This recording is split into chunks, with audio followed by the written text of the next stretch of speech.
क्या आप जानते हैं भगवान शिव अपने शरीर पर भस्म क्यों लगाते हैं और शिवलिंग पर भस्म चढ़ाने से क्या होता है? हिंदू धर्म में शिव जी की बड़ी महिमा है।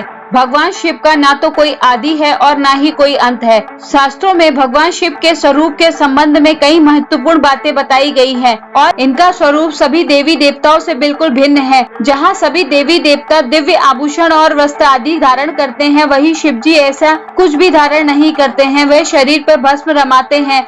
उनके आभूषण भी विचित्र हैं। इस संबंध में धार्मिक मान्यता यह है कि शिव को मृत्यु का स्वामी माना जाता है और भोलेनाथ शव के जलने के बाद बची भस्म को अपने शरीर में धारण करते हैं। इस प्रकार शिव जी भस्म लगाकर हमें संदेश देते हैं कि हमारा यह शरीर नश्वर है और एक दिन इसी भस्म की तरह मिट्टी में विलीन हो जाएगा। अतः हमें इस नश्वर शरीर पर गर्व नहीं करना चाहिए, क्योंकि कोई व्यक्ति कितना भी सुंदर क्यों ना हो, मृत्यु के बाद उसका शरीर इसी तरह भस्म बन जाएगा। हमें किसी भी प्रकार का घमंड नहीं करना चाहिए।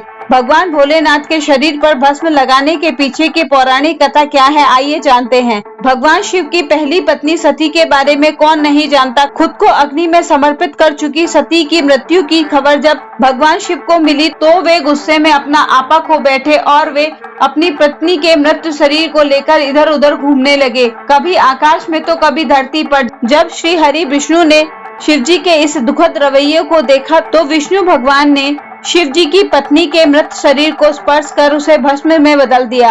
हाथों में केवल पत्नी की भस्म देखकर शिव जी और भी परेशान हो गए। उन्हें लगा कि वे अपनी पत्नी को हमेशा के लिए खो चुके हैं।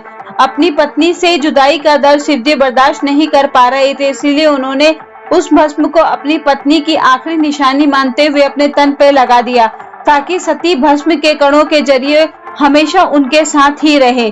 क्योंकि शिवलिंग को भगवान शिव का प्रारूप माना जाता है, इसी कारण इस पर हमेशा भस्म का लेप लगाया जाता है, जो यह दर्शाता है कि सबका अंत यही राख है। ऐसे और भगवान से जुड़े किस्से सुनने के लिए मेरे चैनल को सब्सक्राइब करें और कमेंट बॉक्स में जय भोलेनाथ जरूर लिखें।